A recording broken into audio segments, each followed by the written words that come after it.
ఏం పేరు బాబు నీ పేరు? నా పేరు సావಣ್ణ. ఏం చేస్తుంటావు? నేనేం ఇంటికాడ కూర్చొని తింటుండా. ఇప్పుడు మన టెర్రరిస్ట్ అటాక్ అయింది కదా, 27 మంది చచ్చిపోయారు. అవి 27 33 చచ్చినానంట కదా. మోదీ నిదానం పని చేస్తాడు. వాళ్ళకి ఎప్పుడు కొడతారు? ఇప్పుడు నువ్వు అన్నం అని బంద్ చేసినట్టే అప్పుడు బిచ్చ మడగనికి వస్తారు కొడుకులు.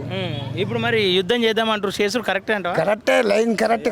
గలత్ లేని చేసింది చాలా తప్పు. ఎవరు బేకైతే ఏడ కూరట్లు బేకైతే చెప్పు, ఏడ బేకైతే తప్పు అంటే ఇప్పుడు యుద్ధం చేసుడు కరెక్టే. అది కరెక్టే ఉండదు, మరి అవసరం లేకుంటే మనము చేస్తారు. ఇంకా మన దీనికి మనకి చంపితే ఇంకా లాభమే ఉండదు. అంతే అంటావు? మొత్తం మీద యుద్ధం అవసరం అంటావు? అవసరమే ఉండదు. భయం ఏర్పరచాలి వాళ్ళకు. భయం ఎందుకు పెట్టుకున్నాం? మన వాళ్ళకి భయం ఏర్పరచాలి. స్టార్ట్ చేస్తే చంద్రమోహన్. ఏం చేస్తుంటావు? నేను రెసిడెన్షియల్ స్కూల్లో చేస్తాను. ఓకే, ఇప్పుడు ఏంది యుద్ధం దేశానికి అవసరం అంటారా? అవసరమే మరి. దీనికోసం మనం దేశాన్ని రక్షించుకోవడానికి, మన ప్రజల్ని మనం కాపాడుకోవడానికి. కాశ్మీర్లో మన జరిగిన అన్ని తెలుసు కదా, ఎంతమంది ఊచకొత వచ్చిర్రో.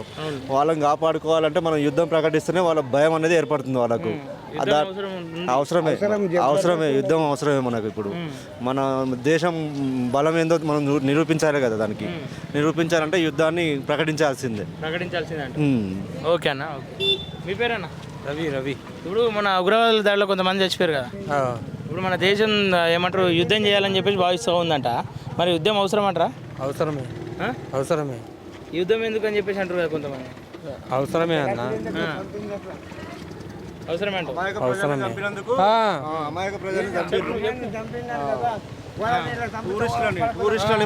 టూరిస్టులని ఊచకోత కోసిర్రు, అనవసరంగా చంపేసిరు వాళ్ళని. కాశ్మీర్లో ఇంకోసారి ఇలాంటి గొడవలు రాకుండా ఉండాలంటే మనం అనేది ఏందో నిరూపించాలి వాళ్ళకు. నిరూపిస్తేనే కరెక్ట్ అది. రాజశేఖర్. ఓకేనా, ఏది దాడి ఏదైతుందో దాడిని ఎట్లా చూస్తూ ఉన్నారు? ప్రతి దాడి అవసరం అని చెప్పేసి భావిస్తూ ఉన్నారా? మొన్న జరిగినటువంటి 22వ తారీఖున ఉగ్రదాడి ఏదైతే ఉగ్రదాడికి బలైనటువంటి 28 మందిని దాడి చేసి వాళ్ళని బలి తీసుకున్నటువంటి ఉగ్రవాదులని ఈరోజు వాళ్ళకు ఒక నివాళులు అర్పిస్తూ మేము ఈరోజు దీనికి నిరసనగా ఈరోజు సైట్ 3 నుంచి వెళ్ళి బోరబండ బస్ స్టాప్ వరకు మా యువజన నాయకులందరూ ఎవరైతే ఉన్నారో వాళ్ళందరూ కూడా ఇక్కడికి విచ్చేసి మళ్ళీ వాళ్ళకందరికీ నివాళులు అర్పిస్తూ మళ్ళీ ఏదైతే ఉందో ఉగ్రదాడి భారతదేశం అంటే ఒక ఉన్నతమైన స్థాయి. ఆ స్థాయిని ఏదైతే ఉన్నదో వాళ్ళు భారతదేశంలో వివిధ కంట్రీలు, వివిధ స్టేట్ల నుంచి అక్కడి నుంచి వచ్చి ఇక్కడ అందరూ ఫ్రీడమ్, ఇండియా అంటేనే ఫ్రీడమ్. ఇక్కడికి వచ్చి అందరూ స్వేచ్ఛగా బతుకుతున్నారు. అలాంటిది మన కాశ్మీర్ని చూసుకుంటే మొన్న జరిగినటువంటి ఘటన ఈరోజు తీవ్రంగా ఖండిస్తూ వాళ్ళకి శ్రద్ధాంజలి తెలుపుతున్నాం. నా పేరు వసంతరావు. నేను టీఆర్ఎస్ సీసీఎల్ లీడర్ని.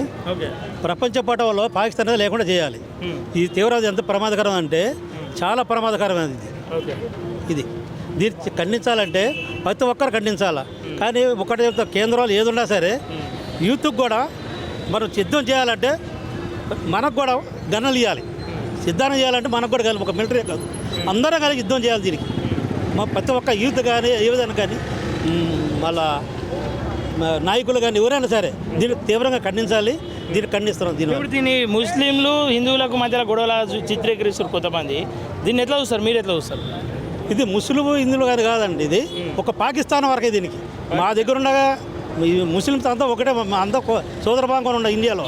కానీ ఒక పాకిస్తాన్కే దీనికి గజ్జి అనమాట. ఇది గజ్జి లాంటిది అనమాట. ఇది గజ్జి లాంటి పుట్టి దీనికి ఆవాదన మామూలు హిందువులు కానీ క్రిస్టియన్ ఒక ఇది మా కులం ఇది చేస్తుంది. దీన్ని చాలా అందరూ ఖండిస్తున్నాం. ఒక క్రిస్టియన్ తరఫు కూడా క్రిస్టియన్ తరఫు ఖండిస్తున్నాం. దీన్ని ప్రతి దాడి అవసరం అంటారా? పాకిస్తాన్ పక్కా అవసరం. ఇది పక్కా అవసరం. ప్రతి ఒక్క ఇంటికి గన్ ఇవ్వాలి. ప్రతి ఒక్క ఇంటికి గన్ ఇస్తే మేము కూడా దాంట్లో పాల్గొంటాం. ఎన్నో సంవత్సరాలు మాకు ఇది ఎన్నో సంవత్సరాలు జరుగుతుంది. ఇది చాలా ఖండిస్తున్నాం. Thank you.